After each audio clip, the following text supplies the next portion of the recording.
So today we are going to talk about strong women. We are going to be able to be them, to recognize them, to praise them, and hopefully raise them. So I am Dr. Leah Leach. I am the headmistress of Wonder Woman Academy and the founder of Gal's Guide. So here in the library, the Gal's Guide library, I am surrounded by stories of strong women. So the energy is like absolutely amazing. It's their voice in page form. Our library is dedicated to women's voices, whether they are super known around the world, like Michelle Obama, or whether they are not as known, like a farmer's wife who wanted to make sure her story was told and able to be found by those who need it. So having a wonderful dichotomy mix of these different women's stories is just, I love the energy in here. That's why even though our building is still closed due to COVID-19 restrictions, the energy in here is so fantastic. And so I can't wait till it's back open. You guys can like come see and all that kind of good stuff. So, but soonish. All right, so how do you define a strong woman? It is a hard thing to sum up in a few sentences because it is a feeling. It is subjective from person to person. But I do love this quote, and I really misquoted it yesterday when I was trying to remember what the quote was. So luckily, I have it in front of me now, so that really helps. The quote is from Melinda Gates. And she says, "A woman with a voice is by definition a strong woman, but the search to find that voice can be remarkably difficult." So I think that's a fair assessment of what a strong woman is, and that it's not easy. You know what I mean? It's not easy to define, it's not easy to become, and that it's a journey into becoming a strong woman. So I think of voice when it talks about a woman with a voice is the definition of a strong woman. A voice is what influences your community into a new way of thinking. And that community, it can be just your small knit family. It can be just a few friends. It can be a social media empire. It can be a global political platform. So your voice reaching your community in whatever size and shape that is. The day that I found my own voice was actually when my daughter was born. It's a weird story because I did not expect it at all. But I was kind of going through life. I was listening to a lot of naysayers. I was a lot of hopes and dreams and things that, I could really kind of hope to make. And my first daughter, Cammie, was born, and I was there, of course, in the hospital. And my father came and he held her for the first time, and he was kind of doing that, that Lion King kind of thing, oh, but he was also like, "I wonder what she'll be," is what he said out loud. And in an absolutely knee-jerk reaction, without thinking, without filtering, I said, "She will be whatever she wants to be in this world." And I was very, very strong and confident about saying that. And then after I said it, my brain went, "Holy crap, how do I teach her how to do that when I don't know how to do that?" Because I was not doing the things that I said I wanted to do. I was not writing. I was not being a filmmaker. My hopes and dreams were on the back burner. So how in the world could I teach her to do anything she wants to do if I'm not doing that?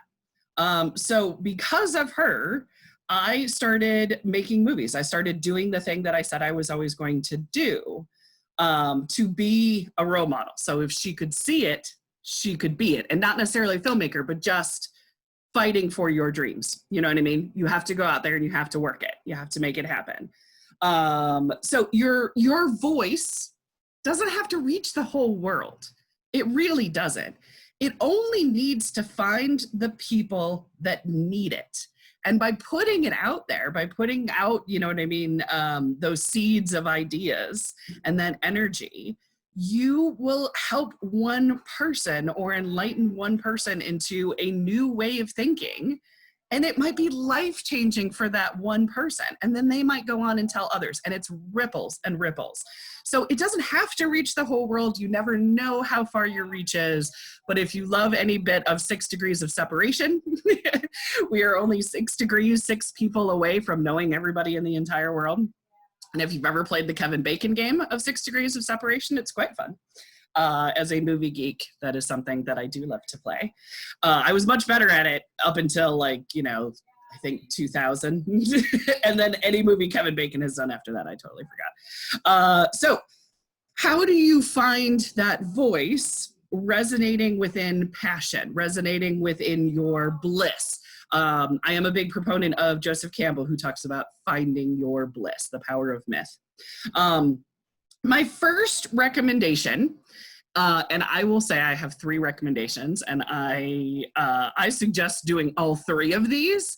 They're different exercises, they're different ways of finding your bliss, because if there's any overlap in the 3 different ones, most likely you're kind of like intersecting into what is your bliss, what is your voice, what you can add to a conversation. The first one is quite silly, and I like starting silly. I doubt anybody has seen this movie. Thumbs up if you have seen the movie Zero Effect. It's from 1998. It's got Bill Pullman in it and Ben Stiller. Carol, I think, is the only one that has seen this movie. All right, this movie's not the greatest, but it has a seriously great line in it, okay? Zero Effect is about a detective. I'll only tell you what you need to know to actually understand the quote. Zero Effect is about a detective named Darren Zero or something Zero. Martin Zero, I don't know, Zero. And he's a really crappy detective in the sense of he does not have his life together, but he's like a savant. He's like Sherlock Holmes, and he can find anything and stuff like that. So, and there's this narration throughout this comedy film of this really bumbling detective that can't get his life together. And he says this, and this is my advice for finding your bliss, so this is very ironic. It says, now a few words on looking for things. When you go looking for something specific, your chances of finding it are very bad, because of all the things in the world, you're just looking for one of them. But when you go looking for anything at all, your chances at finding something are very good. Because of all the things in the world, you're sure likely to find some of them. So you get a sense of how ridiculous this movie is. But also that idea of when you are looking for your bliss, to not necessarily be looking for something specific at first, but looking for what is around. You know, what other clues are there to pick up on that might lead you to a one thing that you realize you needed to find. So yes, that's one way to do it. The second way that I recommend of finding your bliss, which is finding your voice, which is finding your passion, is to write down Daryl Zero. Thank you. It's Daryl Zero. There we go. Not Darren Zero. I guess I was close. Write down 50 things that you like. All right. 50 things may seem like a lot. So first you're going to start with like coffee, sleep. You know what I mean? You're going to start with the easy ones. Push yourself. What are 50 things that you like? Not that other people think you like, not that other people like. Physical things, ideas, destinations, feelings, colors. Write down 50 things that you like. See if there's any kind of pattern that emerges in this. Also, let that list sit for like a week or so, and then come back to it with fresh eyes and see what's on that list. It's very interesting. Sometimes when I'm having a rough day and I feel like everything is crap, and there's been a lot of those lately, I will force myself to see some happy. And I will sit down and I will write 50 things that I like, 50 things that are happy, right? I feel like it helps me feel a little bit better that like, oh yeah, there's far more happy than there is crappy. But it also kind of recenters me. These are the things that I love. You know what I mean? These are the things that I find joy in. So why don't I, put out into the universe basically to get more of this? So the 50 things you like idea. Okay. Then this third one, I really like this one. And this is it's a mental visual exercise that you do. And you should really take like 20 minutes. You should really take some time in doing this particular one. I would love to walk y'all through it, but I don't have 20 minutes in this particular conversation just for a visual exercise when we really need to like get to the meat and bones of strong women. But perhaps if we have time or if we want to add it to a class, we can actually do a 20-minute meditation session on this. What it is, it's called the castle story. The castle story, I learned from a book, and it really, really helped me. Again, because I'm a visual learner, so I like visualizing things. But what this is first having 20 minutes of silence. I know. Teresa, if your husband's still mowing the lawn, it's not going to be right now. Just say, but it's 20 minutes to dedicate it where you can close off rooms and be like, no, turn off cell phones, all of it. You need that entire focus. But what the exercise is, and I can email this to you as well, you close your eyes and you imagine a castle. I don't absolutely want you to do it right now because I think the time dedicated to it, doing it later is good. But if you want to like a little kind of tester, we can totally do this. So if you close your eyes and you imagine a castle, and you're at the outside of this castle, and really you take the time to walk around the grounds of the castle. Is there a garden? Is it made out of stone? Is it made out of old wooden cladding? Does it have a moat? Is there a dragon? It doesn't have to be real, okay? I'm just saying, this is your castle.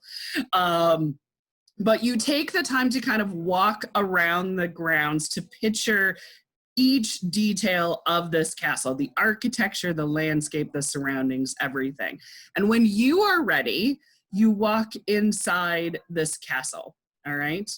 And you walk around and you explore in your mind's eye of what this castle looks like until you reach a hallway with infinite doors, just infinite, and they're all different. So what are all these different doors? And you walk through this hallway in your mind's eye, and you look at each of the doors, all the different handles, the different textures, the different finishes, the different paint on them. And you take your time as you walk through this until you have found your door. The door that speaks to you, the one that's mine, that's my door. And that's why I say take some 20 minutes, because sometimes, it's like, well, what the hell would my door look like? Wait until you have found your door and then open it. What is inside that door is your passion, is what you are meant to do with your life. And that is the castle exercise. And I find it completely empowering. And if it does sound like a scene from a scary movie, then picture that it's a nice fuzzy Disney castle, Cinderella's castle that you're walking around, and stuff. But maybe you are meant to be Buffy the Vampire Slayer. So maybe it is a horror movie and you are Buffy in that scenario. Different strokes, different folks. I don't judge. So those are the 3 different exercises that I have used, that I have heard from other people, that have been helpful, that I suggest to you about finding your bliss, finding your voice, finding how you can kind of help the conversation and help society kind of move forward. And in that sense of society, I should say community, whatever your group is. It can be 2 people, it can be 2 million people. It matters to them. So it matters to the people you reach. Okay, so another way of defining your own strong womanness is what is important to you, okay? Learn as much as you can about that topic that is important to you. Seek out experiences and testimonials of those who have lived it. Embed yourself with your passion, and your voice will come, and it may mimic others for a while, And then it all of a sudden will be like, oh, wait, that's fine. That's something that I say. Oh, look at that. There's also, to kind of add to this, I don't know if you've seen it, and I probably should have shared it earlier, but it's not super important. Steve Jobs, who is not the greatest human being on the planet, but yes, Steve Jobs, he gave a speech towards the end of his life after a lot of self-reflection at Stanford. And his commencement speech at Stanford is very interesting and very moving. And there's something in it that he said that kind of stays with me. He talks about his commencement speech about connecting the dots. He said, you cannot connect the dots looking forward, only looking backwards. So you have to trust that the dots will connect in your future, because believing that the dots will connect down a road will give you confidence to follow your heart, even when it leads you off the well-worn path that will make all the difference. He talks about how when he was in school, he was kind of like, he was dropping out, but dropping in. In other words, he dropped out of his major, but he was just doing classes that seemed interesting to him. And so he dropped in on a calligraphy class. And taking that calligraphy class is what influenced the different fonts in the Mac computers. So little connecting the dots, little adventures that you take on, you don't see how they're connected until you look back. Until it's like, oh yeah, that silly class that I didn't think was really, this was just going to be an easy A, or just something fun, or there was a guy I liked in it, or so, you know what I mean? Like somehow those dots like connect in a very interesting and personal way. So even though I have a lot that I don't like about Steve Jobs, I do like that idea of dropping dots. You'll figure out how they connect later. Just follow passion, follow interest, see where they go. A lot of times, it's like, oh, that's why I needed to learn this. So let's talk about a very important aspect of this, which is dream killers and naysayers, okay? Because anytime you try to find your voice, especially when you're trying to find your voice, you're gonna have somebody say, oh, that's too hard. Oh, other people have done that. Oh, why would you wanna? You know what I mean? And even when you're in the middle of doing something awesome, it's like, that's not enough. You know, you're always gonna have these dream killers and naysayers. And so I wanted to address that because I personally have had a lot of them. When I was a kid, I wanted to get into movies because movies were my greatest teachers, because I was dyslexic, so I wasn't reading too good. I don't know why I'm saying this in like broken English, but anyway. But when I was a kid, I was told that women in filmmaking had loose morals and questionable characters. I was told they were all prostitutes and then explained exactly what a prostitute was. That was great. That was movies right there. Then in my teens, I decided I wanted to be a director. I looked at all the different jobs beyond acting, because acting is the first thing that you see, because I mean, you're watching a movie, you see the acting, right? So I started learning, well, what's the other stuff? What are the other jobs on a movie? And I decided I wanted to be a director. And when I did, the naysayers told me that directing was for 40 and 50-year-old men. Well, I wasn't a lot of those things when I was a teenager. So when I was finishing up high school, I worked in a television studio and I made music videos for fun. That was where I found an interest in kind of like a calling card. I wanted to make a music video. I was told by my teachers to forget filmmaking because there was no money in it and a very little chance of succeeding. They had other ideas for me, but those were my teachers in film class telling me not to worry about it. Great. In college, I was told by my professor that I would never make it as a writer-director because I was female. That was college. And that was specifically because of my gender. I would never make it. That was UCLA, by the way. I quit school. So I quit school. I'm like, well, obviously you're an idiot and this is not helping me.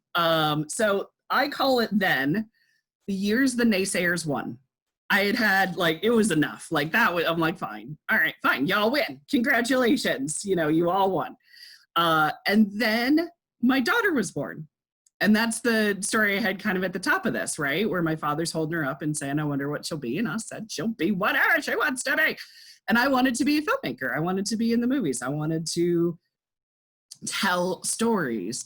So I started fighting against those inner demons, and I started just creating, and I started producing, and I started showing my films to a live audience.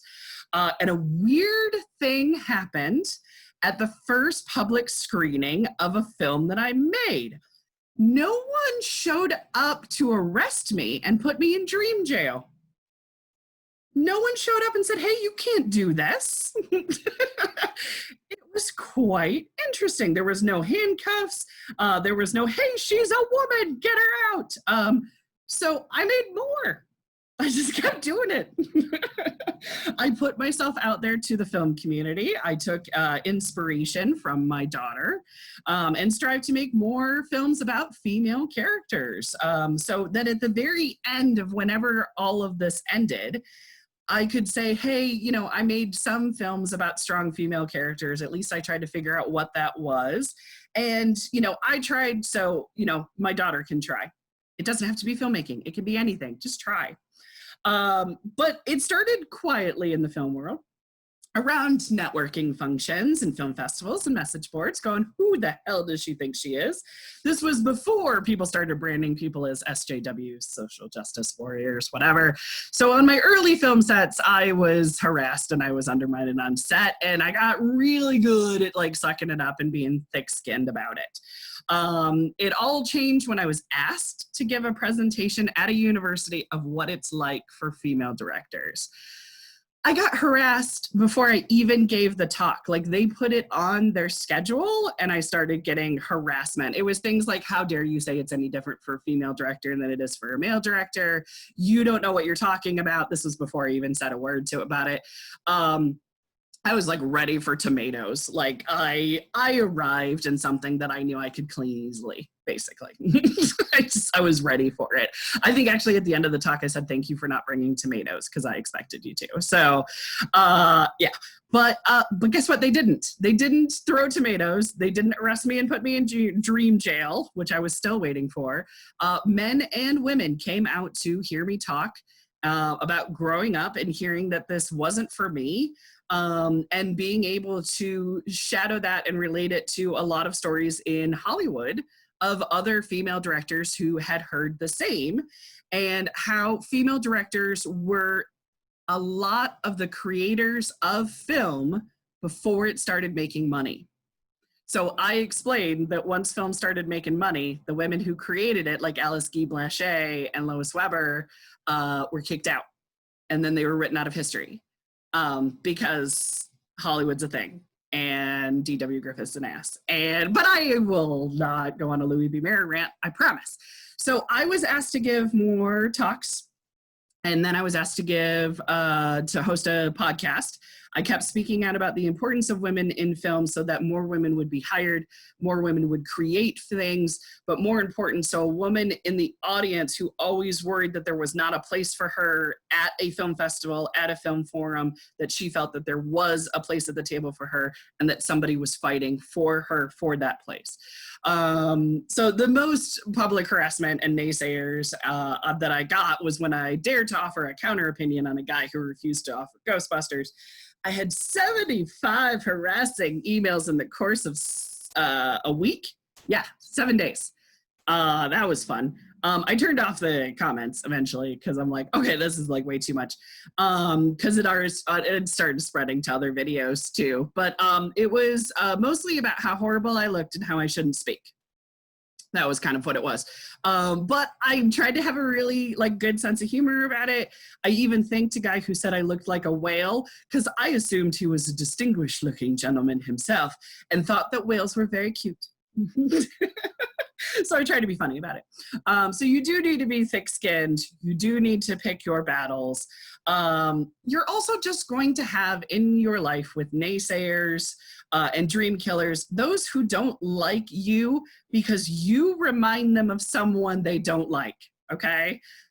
I sometimes remind people of their mother and they have a hard time with their relationship with their mother. Nothing I can do about that. That sucks. I'm sorry.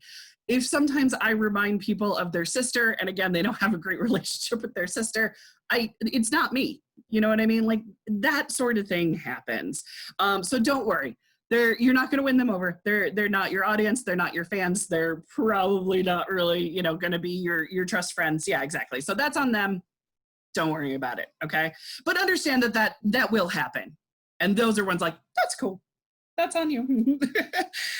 There are going to be those who harass you, try to dream kill you, because they think you're prey. Because it's a game, basically. Their goal is to silence you or to have you scream, to get an emotional reaction. Sometimes that screaming is a social media rant, and they just like pushing buttons. You know what I mean? So keep a level head.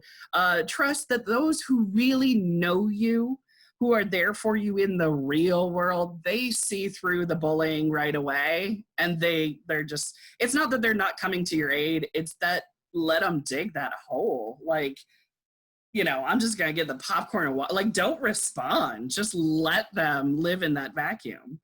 Know that when it comes to those who criticize and those who compliment are not equal, and they're not equal in your mind. A negative criticism, whether it is valid or invalid, okay, whether it has a point or it doesn't, it takes 5 more positive compliments to get equilibrium again. So in other words, a negative comment is 5 times more mind control activated than a positive comment.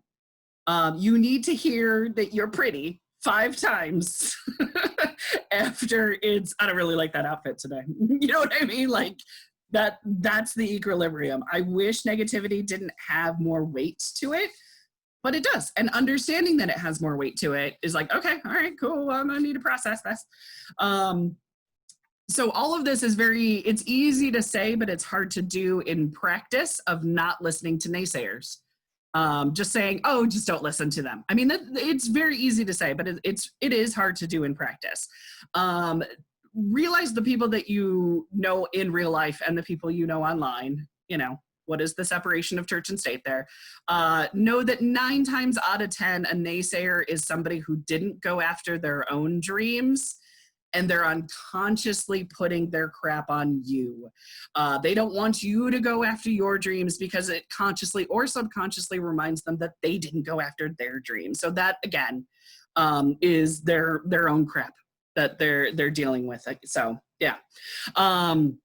So I find it weird when one of the main go-tos that I hear of naysayers and dream killers is it's too hard. Like you say, I'm going to try this thing, and it's like, it's too hard. Well, I mean, tell me what person who's successful that any of it was easy. You know what I mean? Like highly successful people, they're like, oh, it was easy. No, it's always hard. Success in any job is not easy. It doesn't matter if it's a manufacturing business or whether it's a publishing business or a library. None of it's easy. It's all variations of hard. So I always kind of turn to the movie A League of Their Own. League of Their Own, directed by Penny Marshall, Gina Davis. Her character, Gina Davis's character, Dottie, she has a scene where she's going to quit baseball, right? And Tom Hanks comes to visit her, Jimmy Dugan. And she said, I'm going to quit. It got too hard. And Jimmy Dugan said, it's supposed to be hard. If it wasn't hard, everyone would do it. It's the hard that makes it great. And I think that relates way beyond baseball. It's the hard that makes it great. Otherwise, everybody would do it, and then it wouldn't be phenomenal. So what I personally appreciate in also A League of Their Own is original voice. I urge all of you to try to find your voice. You don't have to be the next so-and-so in any kind of industry. Be the next you. We're very much in a place now where YouTubers as a job didn't exist a couple years ago. We're inventing new jobs. The thing that you want to do may not have a job title right now. Don't worry about it. Do the thing that you want to do, and use your voice to reflect that. So use your voice of how you see the world. Original voices are scary, but they're also extremely welcoming. Original voices are what changed the world on a regular basis. So there is this proverb that I love, which is the person who says it cannot be done should not interrupt the person doing it. Right? So that is usually the proverb that I go to when it comes to naysayers. The last thing that I have about naysayers and dream killers is you, and only you, determine what is failure and what is success, okay? Others are going to try to qualify it for you, but it doesn't mean a damn thing. I know people who determine their success by how much money they have in their bank. That's their determinant of success. I know other people who determine their success that they paid their bills on time that month, right? Like that's a success. I know students who absolutely value getting every single A and work really, really hard to do it. I know students who I feel work harder and get all C's. So sometimes that great success is a yardstick of your own making. So sometimes that C is the damn best that you can do. And that's where you're at. So you determine your own success and failure. It is your yardstick. It is not anybody else's. So there you go. So let's talk about that glass ceiling, shall we? Because when it comes to strong women, and when it comes to being a strong woman and appreciating them, there is still a glass ceiling for us, unfortunately, that we are doubly trying to break down every second of every day that we can. I double checked these statistics because it was a little bit since I had these, and I have most of them double checked, but I still feel a little. But after some quick research, the national average for women of pay gap, it is still, the national average is 82 cents for women for every dollar that a man makes. That is still a glass ceiling. In Indiana, it is 79 cents to the dollar a woman makes for every man. That is a yearly gap of $11,200 less that women make every year. There has been a glorious increase of women in the Congress and in the House and in the Senate, right? So there's been a glorious increase. It is still 24% of women in the House and 23% of women in the Senate. 7% of women hold executive officer positions in companies. Of the Fortune 500 companies, only 5% are actually run by women. 5% out of 500 companies. 15% of women are board members in the top media outlets, so 15%. A little bit of happier statistics, though. Women are 51% of the population.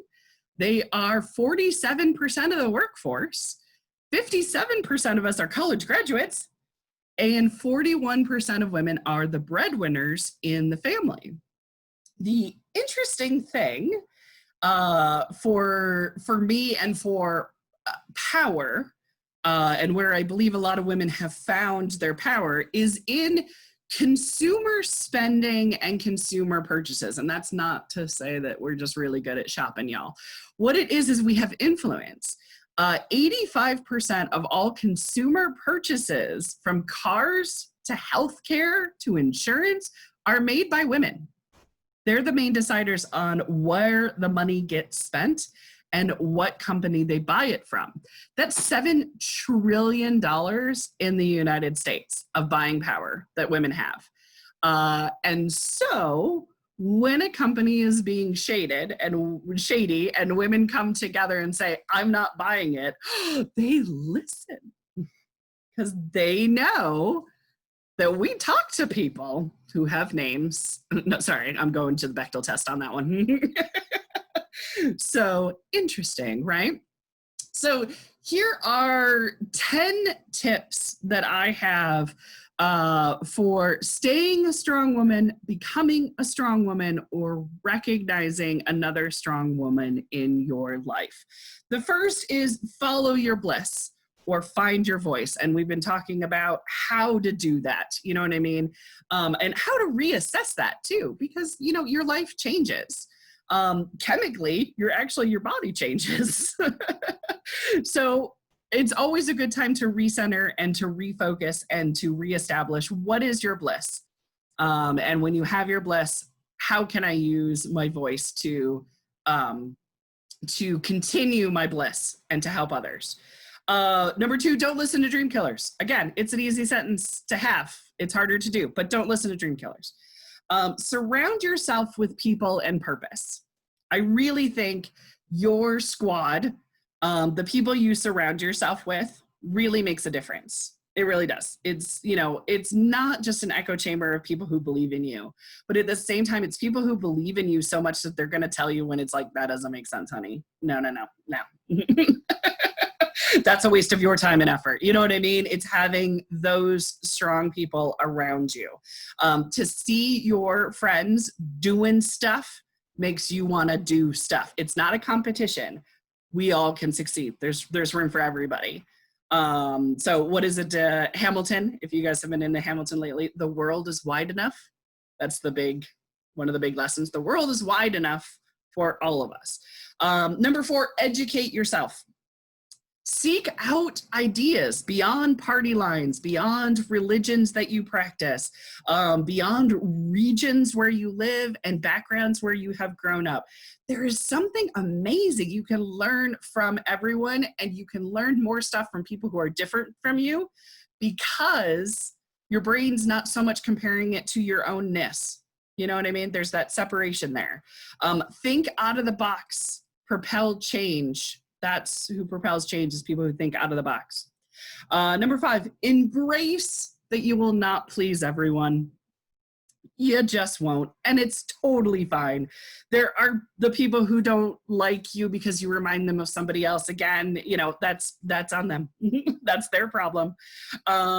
So it's one of those things like Condoleezza Rice. So Condoleezza Rice, you may not like her political stance, but the fact that she was an African American in a very high powered profile job in our government is an inspiration to African American girls.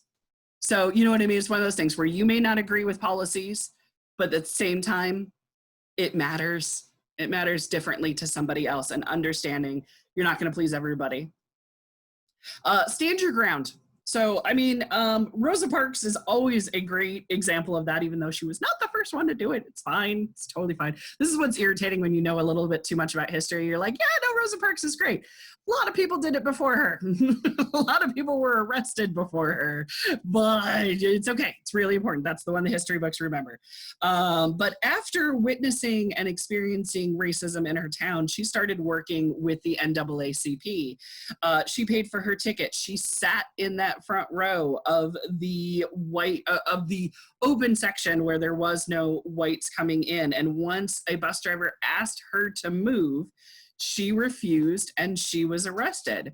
And like I said, she was not the first one to be arrested for this violation, but her actions, because she looked like a gentle old woman who wouldn't hurt a soul. She had the right look. It sparked what needed to be sparked. It sparked the civil rights movement. So stand your ground. If that visual of Rosa Parks helps you, use that visual. Know the difference between an emotional argument and a factual argument. This is something that I have learned, especially because of social media, and it's really, really kind of helped me like define how much I'm going to be invested. An emotional argument is your opinion versus another opinion. There's no winning. These are different opinions. Everybody gets them, regardless of how right or wrong they are. You might change your mind later. They might change their mind later. I mean, it's not a mented thing. It's an exchange of passion of different points of view. There is this saying, which is no matter how you slice it, there are always two sides. So yes, there's another saying, nothing good will come from your way of thinking. That is usually a conversation ender. Things of you are wrong for feeling that way is also a conversation ender. That is an emotional argument. That is just a way of trying to shut the conversation down. A factual argument is much better suited at like schools and workplaces. They are a foundation of facts, things that are provable in statistics, and keeping the emotion out of a factual argument really keeps the conversation on an even keel that can hopefully possibly lead to a conclusion. So one can actually like lead to somewhere and a situation being resolved, and another is just going to be a stalemate. It's just, yeah, exactly. So knowing the difference between the two of them and deciding whether or not you have the time and energy and the need to invest in an emotional argument or a factual argument. So number 8, how to deal with bullies. So bullies crave attention. They're a little different than naysayers. Bullies are people who just want to push buttons for the sake of pushing buttons. They need the attention. They get off topic very, very quickly. They drive to such blows as, like, she's not very sexy, so I don't listen to her. You know what I mean? Like that sort of crap, basically. Yeah. So bullies don't like facts. They really don't. When it comes to cyberbullying, stand your ground once and don't have it be an emotional response and just kind of let that go. I go with, I thank you for your opinion. However, I disagree. You know what I mean? Like, done. Cool. We both have things, and I'm a nope. I'm a nope on that particular one. And then just ignore, because they're going to write themselves into a hole. And all that kind of good stuff. Yeah, exactly. The old dynamic too. You also get the ageism in the bullying tactics of just trying to discount sort of thing. So yeah, exactly. I mean, other people will be able to see, especially an online bully. I mean, other people see right through it. They're just like, oh, okay, that's fun. So even you can block, of course, you can unfriend, you can report. If you're being bullied at school or at work, it's not as easy as a button to click. So there is, you don't talk to me like that. There is, you know what I mean? Basically creating that boundary. And then immediately telling, a teacher or an employer or a supervisor of, no, they don't get to talk to me like that. Don't wait for it to work itself out. A lot of times people don't know. Also, bullies, they're doing it for the attention. So if it's not squashed right away, they're going to find somebody else to do their target. And if it is reported, then they are removed, hopefully. That's the thing. It's like, bullies, no. Number 9, don't expect other women to help you, but expect to help other women. This is a very weird dichotomy. There is sometimes still a queen bee syndrome, where there can be only one woman on top and she's in charge of everything and hands out the missions to the rest of the women. Now, that dichotomy is dead, and it has been dying for a very, very long time. More than one woman can hold a management position. Collaboration is the way that civilized society functions properly. So that means learning to work effectively with men and women. It's working collaboratively. So I don't always expect other women to help me, but because of what I do and because of the importance that I see in it every single day, and because I pretend like there's that little girl watching me, I help other women. That's just, that's where I roll. That's important to me. And if they don't help me back, that's fine. You know what I mean? I'm not doing it for that. I'm not doing it for the give and take. I'm doing it for the opportunity, because so many women are silenced. So, help a gal out, right? And number 10, make your partner a real partner. I'm stealing this one actually from Sheryl Sandberg, from her book, Lean In. I really liked this particular one. Her book, I thought it was like right next to me. I don't think it is. No, it's not. Okay, it's over there. We have like 3 copies. We're going to be selling some at the farmer's market because we've had so many copies of Lean In donated, which is fantastic. The book is really good. I'd say there are better ones, but it has a tip in it of make your partner a real partner.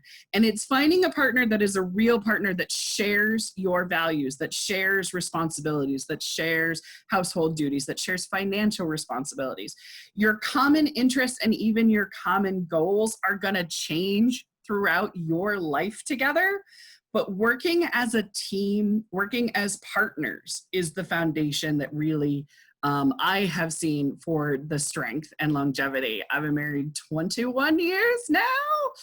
And it was, this is a crazy man that I think will keep me laughing and keep me entertained.